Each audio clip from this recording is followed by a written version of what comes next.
Welcome to Drunk Bible Study. This show's mission is to read every single word of the greatest story ever told. A warning to our listeners, the hosts of this show are sinners, but they're doing their best. There will be drinking and there may be some swears. They did say they'd try to keep it clean, but I wouldn't put money on it.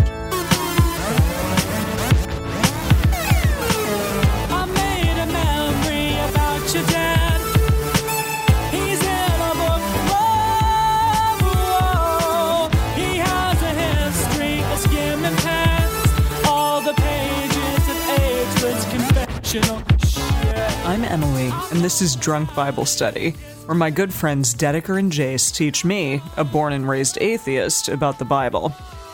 Jace, Dedeker, how are you today? How am I today? Well, I'm dressed like a church lady today. Because, you are kind of dressed like a church lady. Because I just went to my first job interview in 200 years. Wow. And had to somehow pull together an outfit for it.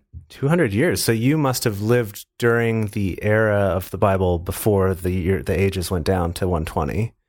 Whoa. What? You really lost me on that one. What? You haven't had a job interview in 200 years, so you must be over 200 years old. Yeah. So you must be pre-time of yes. Abraham. Yes, I'm definitely rolling up with those bros and living forever. Gosh, yeah. I guess I've listened to all of our commentary from last time more recently. You know all the jokes much better than we actually do. So I was the one who said Abram, not Abraham.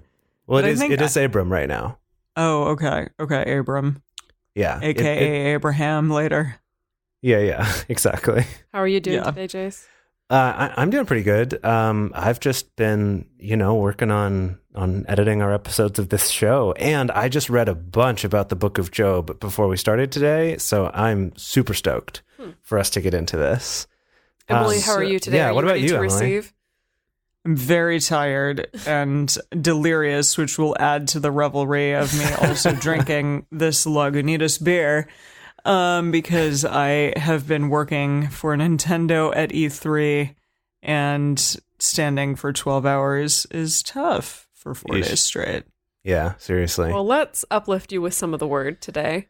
Yeah. Thank you. I appreciate that. And maybe it's kind of self-explanatory, but what are we reading today, Jace? We're starting the book of Job today. So I found this cool website here called BibleHub.com/timeline. And if you wanted to see like a chronological timeline along with approximate real life dates of when the different stories from the Bible take place, it's a nice, simple, cool way to see that. And so anyway, this is still in the part of the Bible, like what we were reading before, where the dates are very, very approximate because it's in a very early sort of history. But this is believed to take place sometime before 2100 BC. And this is the book of Job. This is maybe happening like around the same time as the Tower of Babel, just to kind of put it in perspective. Yeah. Okay. Right around that same time. But before we get to the story of Abram, which is once we're done with Job, then we'll go back to Genesis to continue where we left off with Abram. Okay. Emily, do you know anything about the book of Job? Yes, like I think I said this before. There's some sort of play that I read. Mm-hmm. Like, oh, right. It was talked about a lot in high school, and like various scenes were done from it in drama class. And all I know is that like a girl was playing the part of Job, and she just like very loudly said, "I renounce you, God," and like kind of like that, not very well. So all you know about Job is bad acting. Was this correct? Was this a play about? Was it like a trial? Is that the play that you're talking about? I think you're thinking of like The Last Days of Judas Iscariot. No, there's a different play that's called like the Trial of God or something like that. That's like God is the defendant on trial, and like Job is either one of the witnesses or the plaintiff or something like that. Anyway, I wasn't sure if it was that or not because that came up in the stuff I was reading about the book of Job. I don't know. Well, that's fine. Do you remember what happened in the story last time? That is a great question. I remember a lot of names. A lot of Do you actually remember names. No, I don't remember any of them. I just remember there were a lot of them. Right. And then, wait, did Noah happen last time? Yes. Yeah. Yeah, Noah happened so last Noah. time. So, And then all the descendants of Noah. Yeah.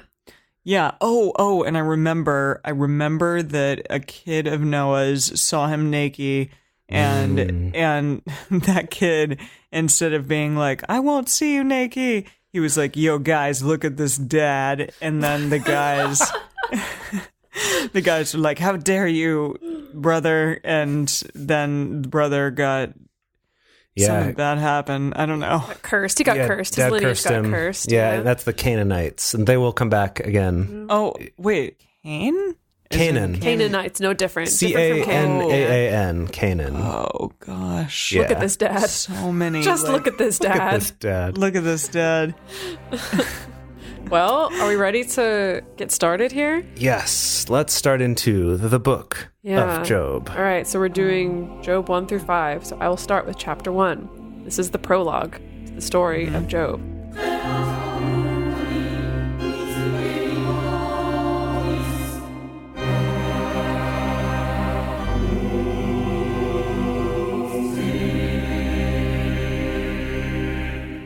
In the land of Uz, U-Z, there lived a man whose name was Job. This man was blameless and... Oz accidentally? Not Oz, no. Oh, Uz. okay. Uz, the knockoff Uz. Oz. This man was blameless and upright. He feared God and shunned evil. He had 7 sons and 3 daughters, and he owned 7,000 sheep, 3,000 camels, 500 yoke of oxen, and 500 donkeys, and had a large number of servants. He was the greatest man among all the people of the East. Wow. Yeah, wow. Okay. Good for that guy. Yeah. His sons used to hold feasts in their homes on their birthdays, and they would invite their 3 sisters to eat and drink with them. When a period of feasting had run its course, Job would make arrangements for them to be purified. Oh. What? Wait. What? So it's like once you've done all your debauchery Then you gotta be and gotten really drunk, purified. then I gotta purify you. Let me keep reading. Yeah. Early in the morning, he would sacrifice a burnt offering for each of them, thinking, perhaps my children have sinned and cursed God in their hearts. This was Job's regular custom. That's not a very nice thing to think. Well, but I think this is supposed to be an example of what a good dad Job is, that it's like he's sacrificing on behalf of his children, having looking out. done some absurd shit stuff. I mean, I know they were partying last weekend. They probably did some naughty stuff. Also this, I did read that this him sacrificing on behalf of his family is one of the clues that has made Bible historians decide to place it where they have placed it on the really? timeline.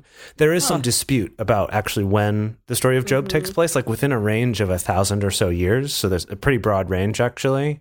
The timeline we're using is the one where Job happens the earliest. And from my little bit of research, that seemed to kind of be the one that had the most stuff backing it up. But this was one of the things, was the fact that he would do offerings on behalf of his family, which apparently was a custom during a certain time. I see, but it's not in fashion anymore. Apparently not. Okay. Yeah. All right, here we go. One day, the angels came to present themselves before the Lord, and Satan also came with them. Whoa. Satan. This is our first mention of Satan. Well, maybe it's mentioned earlier in the Bible, but on this show, this is the first time Satan, who Wait, like, he not in wasn't- serpent form. Oh, wait, he was the serpent, though, right? Well, They that's just said the serpent. The interpretation is that the serpent was Satan, but I think this is our first name drop. That's not actually clarified. Yeah, it isn't clarified. Well, because also, like, the serpent was a serpent, whereas Satan, like, as it's come to be understood in like more modern Christianity, is that Satan was an angel. Yeah, a fallen originally, angel. which is not a serpent. So I don't know. I think those, maybe they're different characters. Okay, so Satan shows up, rolls up with these angels. Okay. The Lord said to Satan, "Where have you come from?" Satan answered the exactly. Lord. Where have you come from? Where have you come from? Satan answered the Lord, "From roaming throughout the earth, going back and forth on it." He's like, "I'm a digital nomad, no It's big like deal." Cain. Like, oh, that's true. Oh. Just like Cain, roaming around. Okay. Then the Lord said to Satan, "Have you considered my servant Job? There is no one on earth like him. He is blameless and upright, a man who fears God and shuns evil." "Does Job fear God for nothing?" Satan replied. "Have you not put a hedge around him and his household and everything he has? You have blessed the work of his hands, so that his flocks and herds are spread throughout the land. But now stretch out your hand and strike everything he has, and he will surely curse you to your face. Oh, to your face. Yeah. I renounce you, God. That's the line, I think. I don't think exactly. that's the line. Well, that's supposed to be the line. So Satan's delivering a challenge, like a bet to God, that you've been treating Job all cushy-like. If you were actually rough on him, then he wouldn't be so blameless and upright. I bet God's going to take that bet. I don't know. We'll see. The Lord said to Satan, very well then. Everything he has is in your power, but on the man himself, do not lay a finger. Then Satan went out from the presence of the Lord. Okay, so Lord's like, I'll take that bet. You can do whatever you want to everything in his life, but like don't. But you can't touch You Job. can't hurt him specifically. Jeez, that means like all of his 7 brothers Well, and You're calling it 3 Emily. wives. Yeah. Oh, Well, they don't gosh. talk about how many wives he has. We haven't mentioned any mention. Sorry, of I wives guess yet. it's seven sons and 3 daughters. Yes. Right. Yes. Okay. One day, Okay. when Job's sons and daughters were feasting and drinking wine at the oldest brother's house, a messenger came to Job and said, "The oxen were plowing and the donkeys were grazing nearby, and the Sabaeans attacked and made off with them. They put the servants of to the them? sword, and I am the only one who escaped to tell you. Yes, all of them." All And all the- 7,000? It just said he had a large number of servants. Oh wait, I guess no, the thousands of donkeys and And oxen. All of his donkeys and oxen and all of his servants, except for this one who escaped, were killed. conveniently By the who? By who? the Sabaeans. Hmm. Maybe What's that's a another Sabaean? historical clue. I don't know. I know they make good cymbals for drum sets. I mean, I know what a Sabaean is. Jeez. Do Okay. they have sabers? Well, they did say they put the servants to the sword, so seems to imply yes. Okay. Yes. Yikes. Okay, hang on. Gets worse. While he was still speaking, another messenger came and said, "The fire of God fell from the heavens and burned up the sheep and the servants, and I am the only one who escaped to tell you." What? What? They burned the sheep. Just like okay. The other servants? The ones other that didn't servants. die by the sword? Yes, they died by fire. I just like okay. I'm sorry. That's super random. I don't remember this. This is not a part of the Bible that I know very well. Okay, well, but I can keep going. It gets worse. okay. my Just keep God. going. Okay. Okay, so he burned up the sheep and the Yep. servants. While he was still speaking, another messenger came and said, "The Chaldeans formed 3 raiding parties and swept down on your camels and made off with them. They put the servants to the sword, and I am the only one who has escaped to tell you." Jeez. He was also taken off with Okay. the camels. While he Wait. was still speaking, hang on, What? yet another messenger came and said, "Your sons and daughters were feasting and drinking wine at the oldest brother's house when suddenly a mighty wind swept in from the desert and struck the 4 corners of the house. It collapsed on them and they are dead, and I am the only one who escaped to tell you." Okay, that's all of that What? stuff. It's like the 3 little pigs. Oh, jeez. They blew the house down. The Lord blew the Yes. house down. Well, no, Satan did. Remember, the Lord was Oh, like, right. "You do Satan it." He He's huffed doing and he this. puffed. I'll He huff and blew I'll that puff and house in. I'll barbecue your sheep. But okay, the part that I'm still a little bit mind bended about is the like, okay, guys coming along and killing all your servants and stuff. That happened in 2 of the 4 bad things. I'm like, okay, I get it.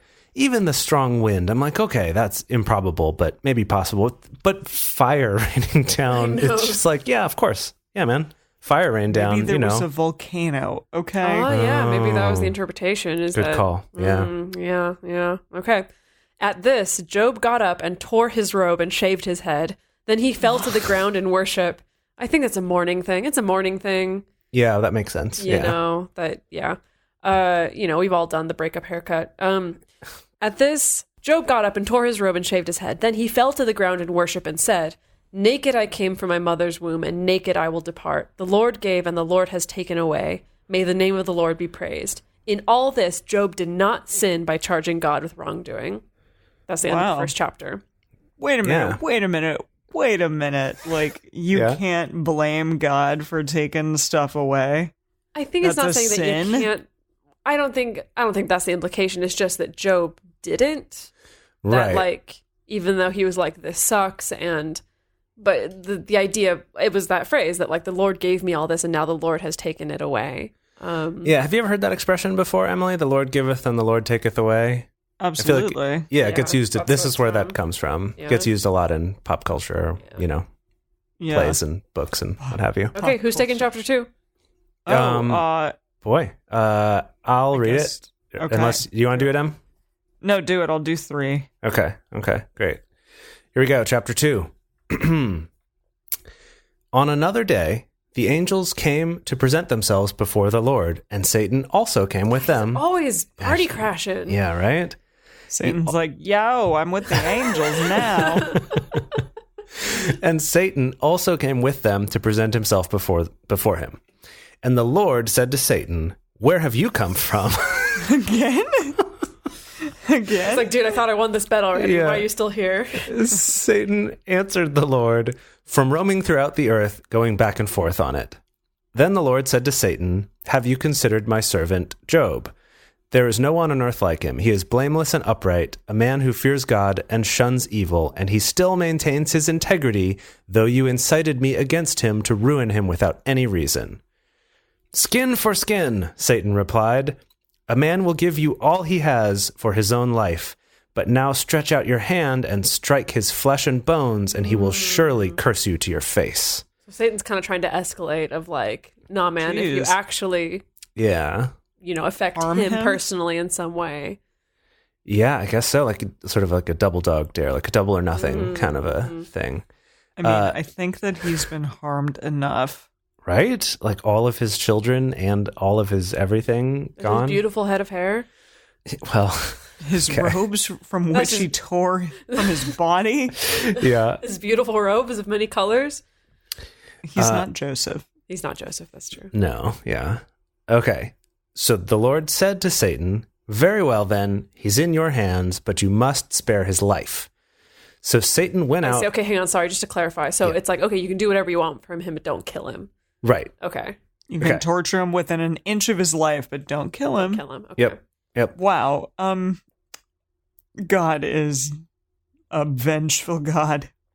I don't know if he's not Or vengeful just in likes this instance. he just likes bets. He just likes a good gamble. It's like Marty So- McFly in Back to the Future. You know, How You're is right. that? Nobody like- calls me chicken. exactly. Exactly. That's how. God Okay. ain't no chicken. God ain't no chicken. I'll bet you there's some pastor out there who's used that Who's done a- metaphor okay, to yeah. as an excuse to show some clips from Back to the Future in church. Like a youth pastor. Oh, yeah. Good idea. Okay. So Satan went out from the presence of the Lord and afflicted Job with painful sores from the soles of his feet to the crown of his head. Oh, Yeah.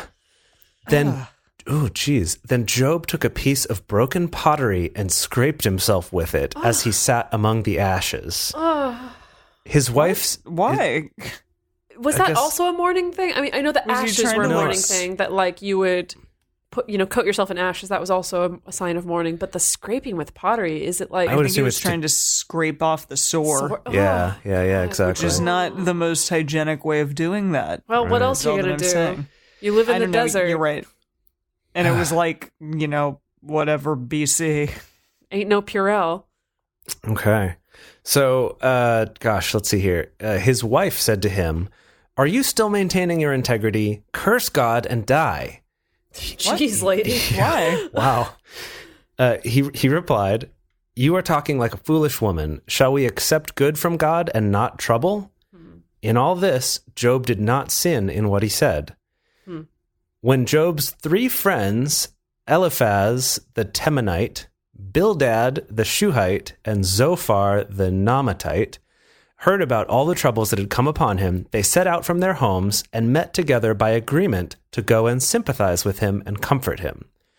When they saw him from a distance, they could hardly recognize him. They began to weep aloud, and they tore their robes and sprinkled dust on their heads. Why? And because Why they were on their head? What? Maybe that's like a morning thing, like you were saying. I'm assuming everything's a morning That's all thing. that we're gonna. It's Like, just all a that's morning all I can thing. say. Yeah. Gosh. Okay. so- Grabbed some dust and just sprinkled it on their heads and tore at their robes and flung them about. yeah, I guess because they were I mean, so you're adding the fling them about part. But right. 'Cause they were That's just so how I view upset. Yeah. Like, Gosh. Okay. Then they sat on the ground with him for 7 days and 7 nights. Wow. No one said a word to him because they saw how great his suffering was. Now, I have a question about that. And That's the end of chapter 2. and none of us are Jews, but Right. the whole sitting on the ground with him for 7 days and 7 nights, that seems to be similar to me to like sitting Shiva, which is, it's what you do when a family member dies. You sit Shiva, which is that, you stay in the house for 7 days, and that's your period of mourning. And you are supposed to technically sit on the ground, I think. I wonder if that's where that comes from. Yeah, possibly. I feel bad not having researched that, but I'm sure that someone can tweet at us about it. Angrily, probably. Okay, and that's the end of chapter 2. So now we are on to Job 3. Job speaks. Yeah. After this, what? Yeah, no, just that he's speaking now after 7 days of not speaking. He's going to do it. After this, Job opened his mouth and cursed the day of his birth. He said, "May the day of my birth perish, and the night that said the boy is conceived." Wait. What? Can you read that again? I didn't quite follow. I don't remember this part at all. May the day of my birth perish, and the night that said a boy is conceived. Huh. And the night... I wonder, do you know when I just wish I'd never been conceived at all. I think that's what he means, right? So instead of cursing God, it's like, it would have been better for me to not exist. Right, because I'm so miserable. Yes. The night that said the boy is conceived. That was really a boy confusing. is conceived. Yes, exactly. Okay. All right. That's where he's at right now. Okay. Yeah, okay. Okay. That day may it turn to darkness. May God above not care about it. May no light shine on it. May gloom and utter darkness claim it once more. May a cloud settle over it. May blackness overwhelm it. That night may thick darkness seize it. May it not be included among the days of the year, nor be entered in any of the months. Whoa. Wow. Goodness. Okay. I was going to make a joke about it being tax this. day, but if he's like, it's not even included in the calendar, I'm like, whoa, geez, Yeah. okay. Okay. I mean, we got to do our taxes. So, All right, before we go on to the next chapter of the Bible, we want to take a quick moment to talk about how this show gets made and how you can help ensure that this show keeps getting made. And the best way to do that is to become one of our supporters on Patreon.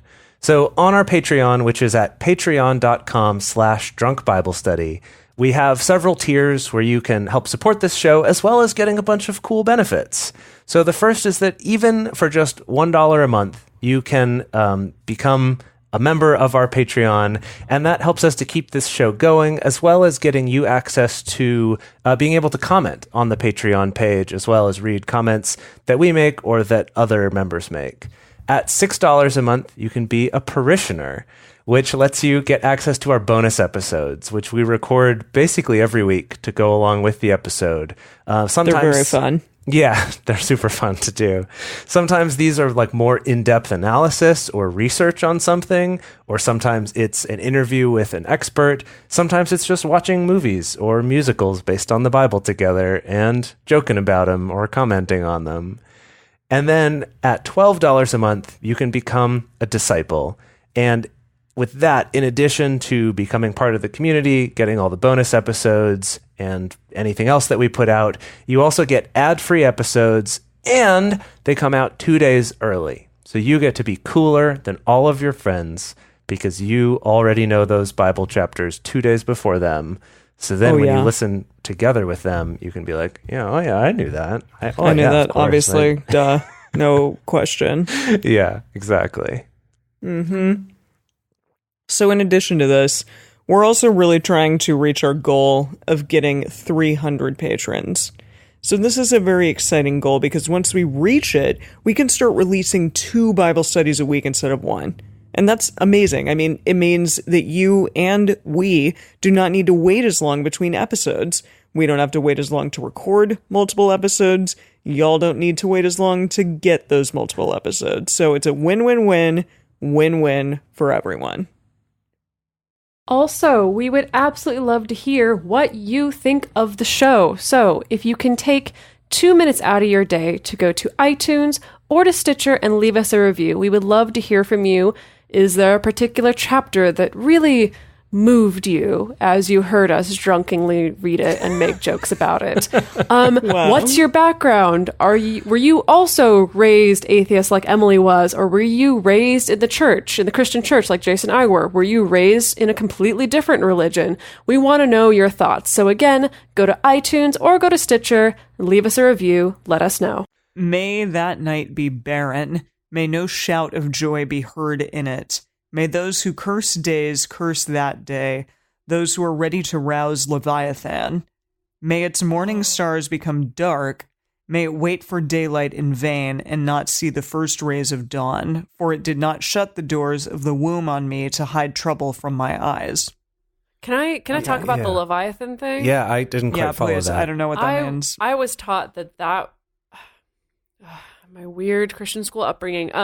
I was taught that reference to Leviathan, and there's also a couple other references through the Bible that was interpreted as references to dinosaurs. What? Yeah. I've never, ever heard that before. No, because there's also verses like in Isaiah that describe these big lizard-like beasts, and people interpret it as it could be dinosaurs. But I think that's how creation is also just... What? They weren't around with the dinosaurs. Well, that's how creationists justify the fossil record, that they're like, oh, well, in the Bible, there's these references to dinosaurs, so clearly they were existing at the same time. That's just what I was taught. Okay. Wow.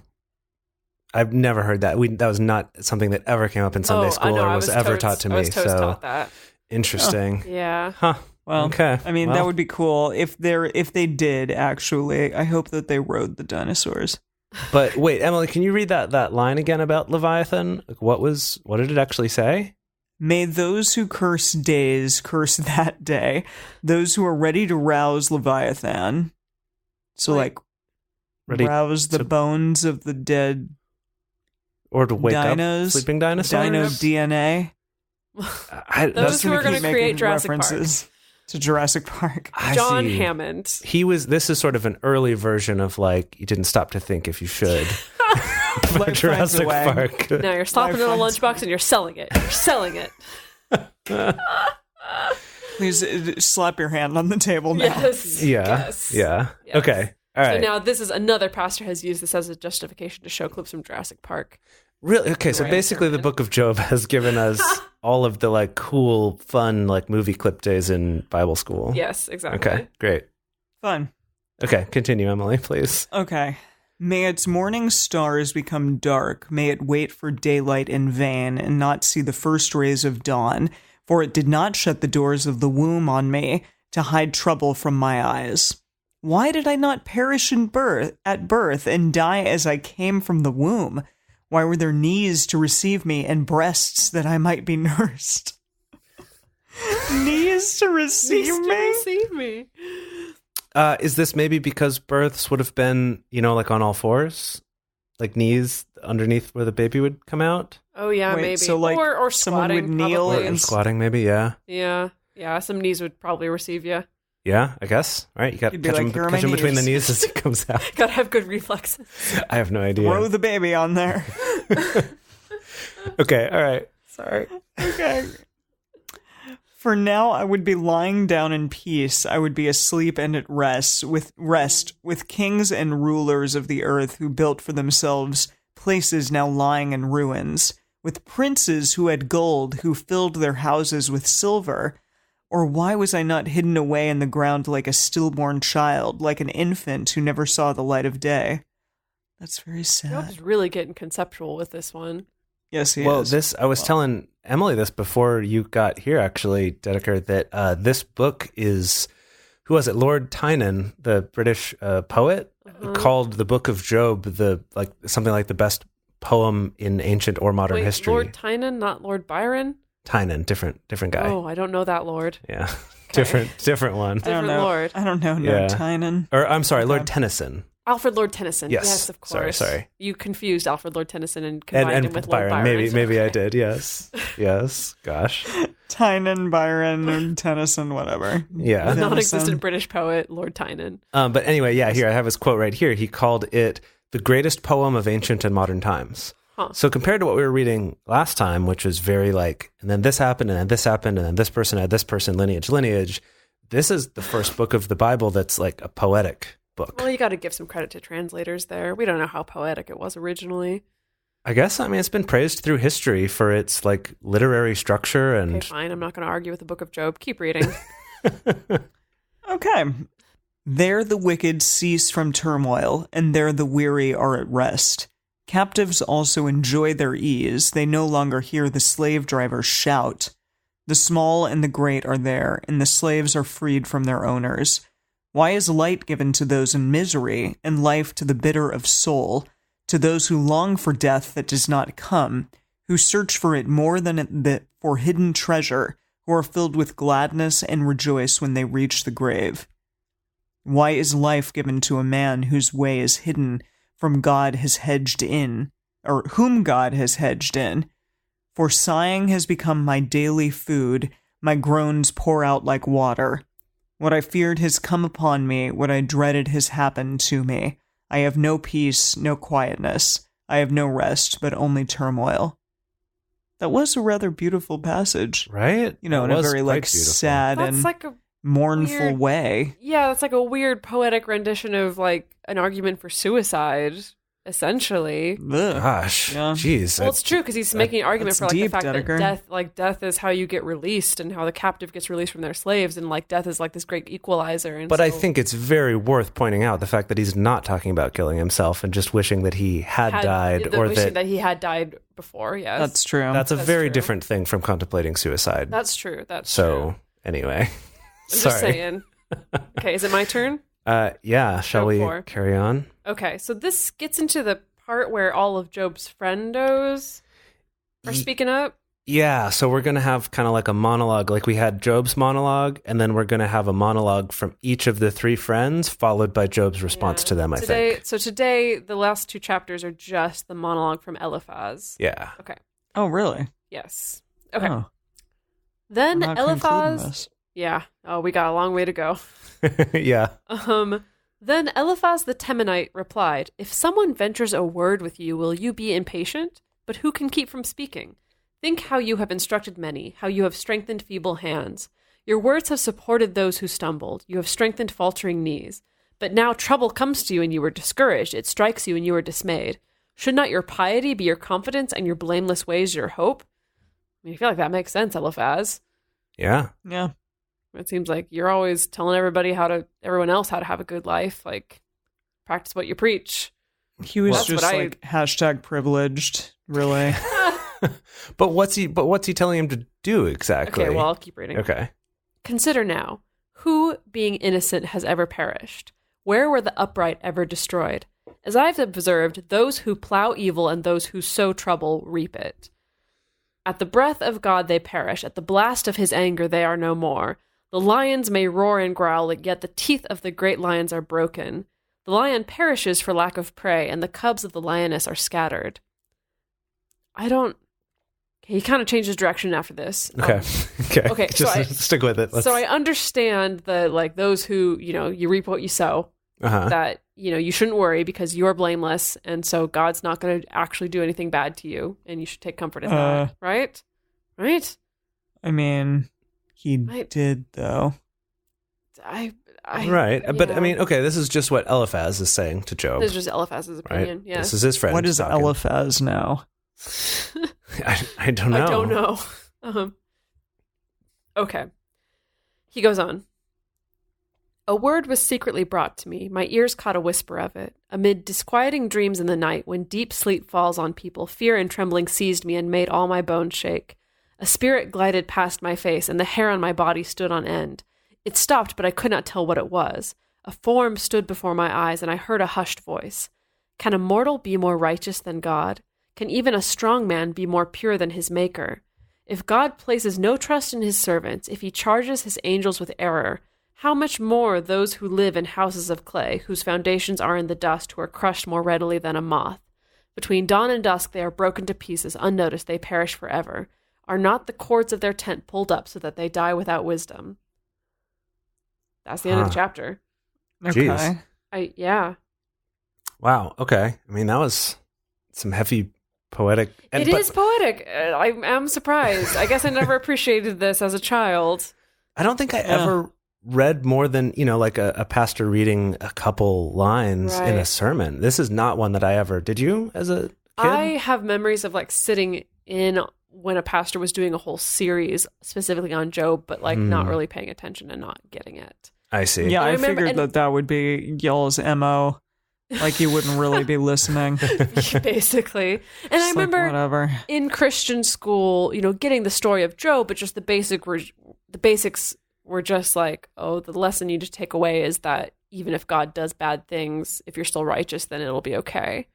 It's kind of this, it was kind of a little bit used as a justification for, or at least for the answer for, why does God still let bad things happen to good people? Right. Essentially. Yeah, there's a whole field of theological debate called theodicy. Oh. That's theo, like Theo, and then Dicy. Theodicy, I think is how you'd say it. Theodicy, which is essentially what this book is kind of tackling, which is that of like, how do you justify that God is still good when God allows bad things to happen and allows evil to exist in the world? Good question.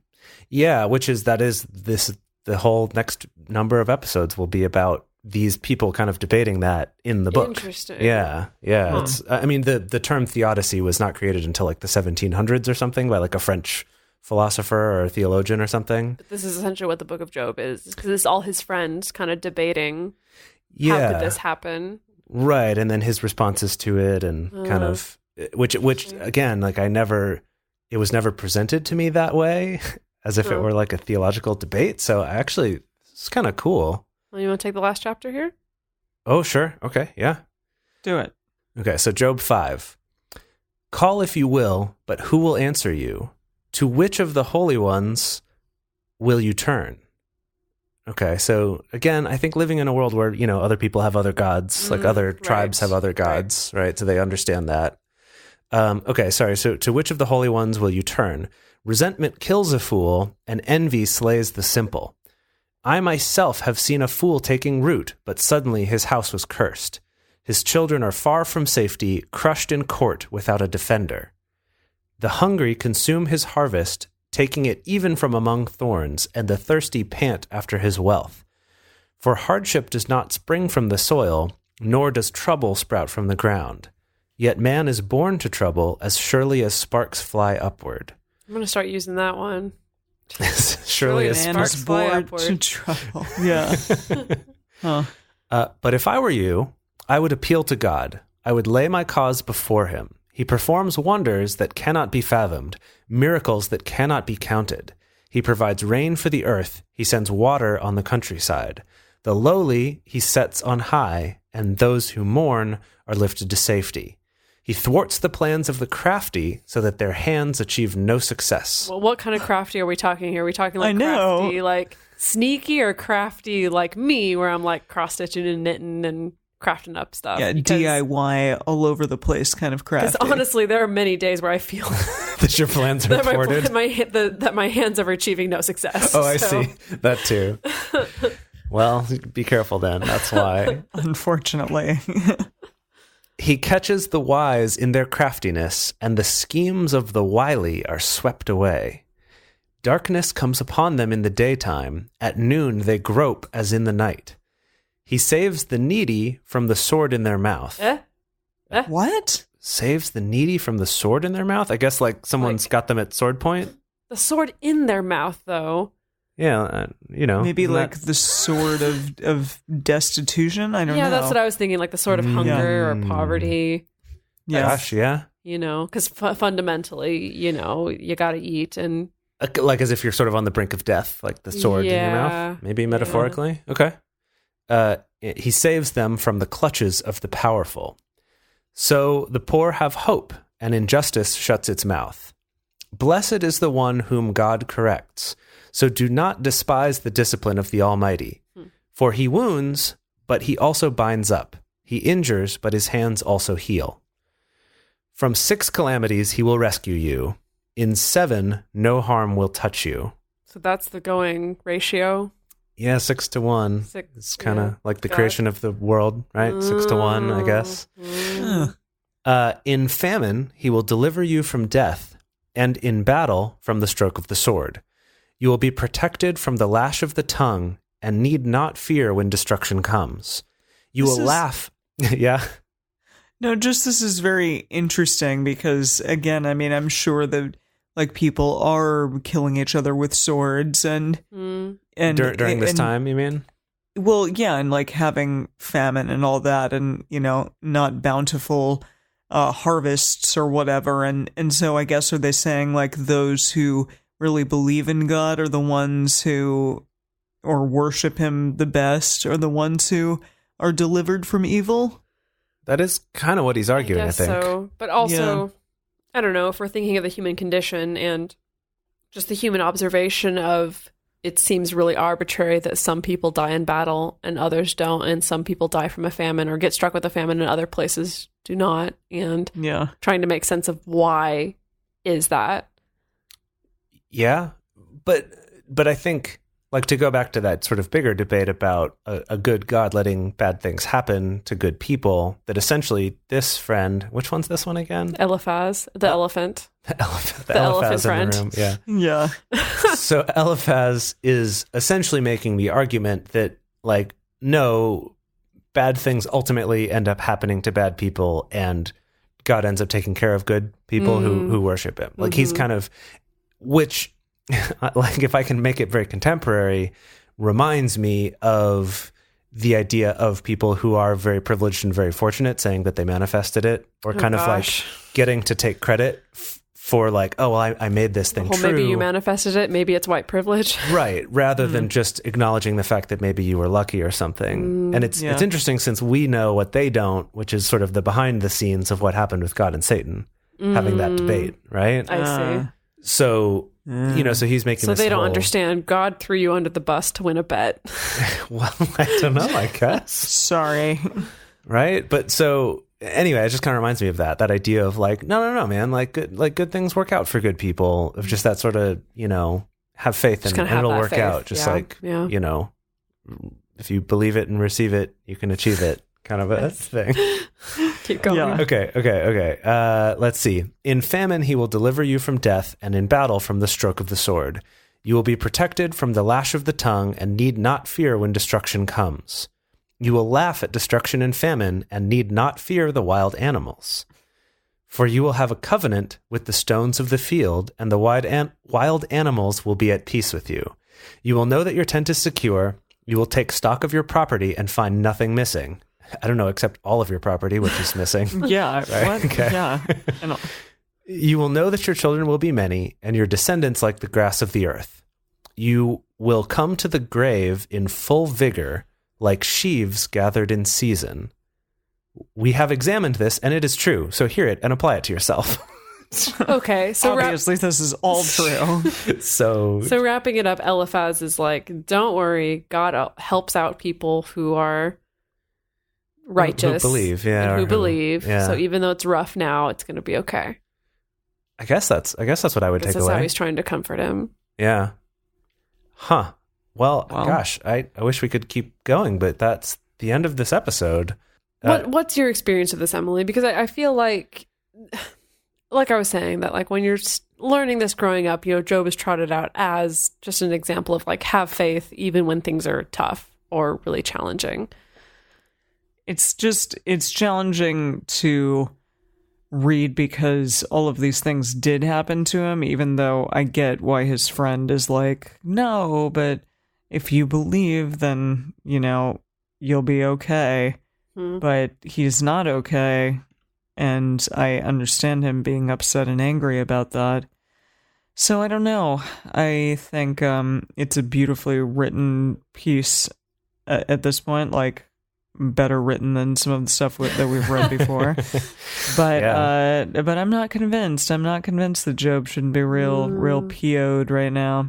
I guess there is less repetition in this than there was in previous books. No, this is like all, developing an argument and having poetic, poetic ideas about life, both like a really depressing poem from Job, and then this in my opinion, maybe slightly empty cheerleading from Eliphaz. I guess it makes sense because Eliphaz hasn't experienced those things, so it's easy for him to be like, hey, man, it's going to be okay. Don't worry. Yeah, cheer up. Don't be sad. Yeah, exactly. It just reminds me of that. Who actually wrote the book? Is it? From what I was reading, some people have attributed it to Moses as well. But I think this one's kind of less sure. But yeah, anyway, I'm not totally sure. So definitely seems to be a gap in like writing styles and writing skill, I would say. Yeah. Yeah. Well, yeah, definitely. Maybe just because it's a different kind of story. I don't know. Really? And that he's sort of included in this, in like I think it's called like the literary portion of the Jewish writings, as opposed to kind of being like, for us Christians, it's just all Old Testament. It's all one thing, that it's kind of within a separate collection of writings. And that Job also shows up in Islam as well. And he's actually one of the prophets who's named in the Quran by name. Really? Wow. Yeah. So Job I didn't know that. Yeah, this is a Wikipedia. That's basically all my knowledge from Wikipedia. So anyone could know it, but... Yeah, exactly. No, that's cool, though. I didn't know that. Yeah, I didn't realize he was such a prominent figure, I guess, amongst sort of this like philosophical debate, and that the book of Job was sort of a centerpiece of that theodicy kind of philosophical movement as well. Wow. Yeah. It's an interesting thing to think about. Yeah, definitely. Yeah, just the reason why he's a part of all of these sacred texts. Yeah. And named and stuff. Yeah, well, I think that the debate here is a pretty important one to theology in general. Of like, if you're going to believe in a good God, how do bad things happen? Right. And this if you're going to attribute everything to one God, right? Especially, it's not like, oh, I can curse Hades or Hermes for causing some mischief or Ares for causing these things, but Zeus and everyone else is okay. It's you know, when you don't have a pantheon, and it's just one God who's responsible for everything. How do you justify that? Yeah. Well, apparently you justify it because he's out with Satan making bets against you. Yeah, you know what? Honestly, as a child, it did raise some questions for me growing up of like, could this happen at any time? Could Satan and God get together and be like, hey, this person or this little girl, little tiny Dedeker, right? Could we just mess with her for a while? No, really though. I mean, as a kid, it's like if the adults are telling you like, this is what happened. God and Satan just decided to take a bet on Job and ruin his life just to prove a point.